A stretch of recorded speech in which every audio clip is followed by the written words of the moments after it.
We are a few weeks away from the Terry Fox Run nationally and locally here in Lloydminster, and many people work throughout the year to raise money for the Terry Fox Foundation. And we have a very special guest joining us today, Dr. Sachin Katyal, who is, and I'm going to try and get this right, an associate professor at the U of M, a leading researcher in precision oncology, and also part of the Marathon of Hope Cancer Center Network, and you are co-leading a project to pursue an end to cancer through precision medicine. Did I get that all correct? You did, and thank you very much for having me today. All right. Well, first of all, can you tell me a little bit about precision medicine for those of us who maybe don't quite understand what that means? Sure. So, when in the context of cancer, a lot of the treatments that came about in the 70s and 80s and 90s actually have prevailed for a number of years and decades as the kind of broad stroke approach to treating cancer. These are very good treatments that have had some success. As we've now progressed in our research and looked at genomics, the individual mutations we all have that make us different, and the genomics, the mutations that we incur in getting cancer.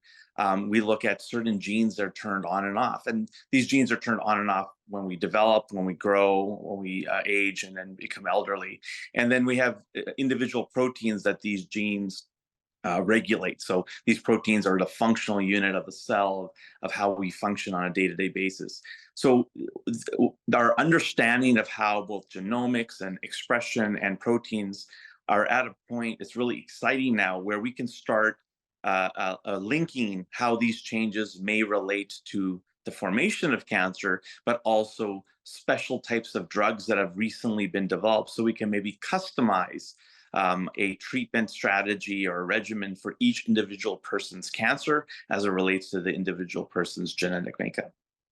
And is this, in essence, the project that you're working on now, then, applying those methods you just spoke about? Yeah, so there are a number of groups in the Marathon of Hope projects that are working along those fields. We're actually trying to focus on some of the really aggressive cancers that otherwise have a very poor outcome or poor prognosis. And the idea here is, some of these cancers that, despite our precision oncology advancements, particularly after somebody's gone through treatment, have failed treatment, and really we don't have very many options, we're saying, well, if we already know that there's a high likelihood of failing treatment, maybe we can look at these tumors really, really early on, at the early stages of the treatment, and do a precision oncology approach where we look at the genes and the proteins and see maybe instead of using the broad stroke general approach, we can find a customized way to treat these patients much earlier on, and which represents an alternative treatment strategy. We don't know whether it's going to leave the patient in a better shape and a worse shape, but it provides a science-guided way or research-informed care to help these patients, as opposed to just the general one where we know maybe after 4 or 5 years they're not in a great state. So, how does the funding from the Terry Fox Foundation help projects like yours?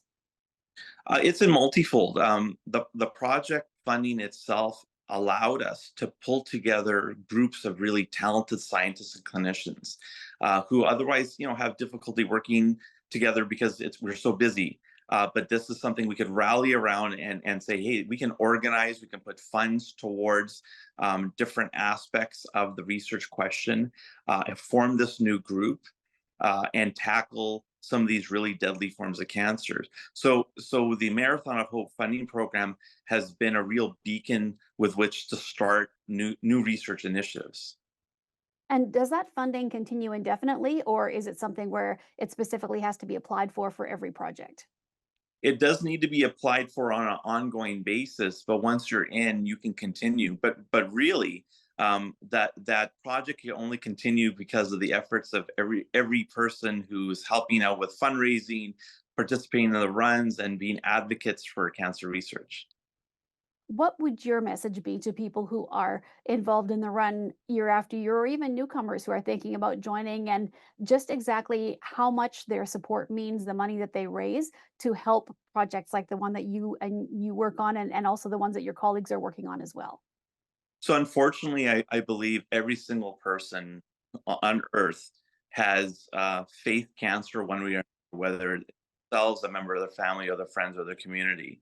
But fortunately, that's mobilized people to want to do something about it. And so, what my message is, it doesn't matter whether you run 1 kilometer or 10 kilometers or the marathon, or whether you're able to only fundraise $5, $500, or $5,000. Every little bit counts, but it really sends that message that everybody is engaged, and it keeps me going as a researcher. That I see that engagement in the community. I like to participate in the run, but I see the fruits of my labor, that hope. Research, we make a joke that we spend 90% of our time in the phase over the search. But when I see people who are so engaged and so excited and passionate about cancer research, it keeps us going so that we can take those new discoveries and translate them to new treatments. Dr. Ketchel, thank you so much for joining me today. I appreciate it, and thank you so much for what you're doing. Your efforts are amazing, and literally will change many people's lives around the world. So thank you so much for what you do. I really appreciate it, and I appreciate your time today. Well, thank you very much, and thank you to your viewers, and hope to see you at the run.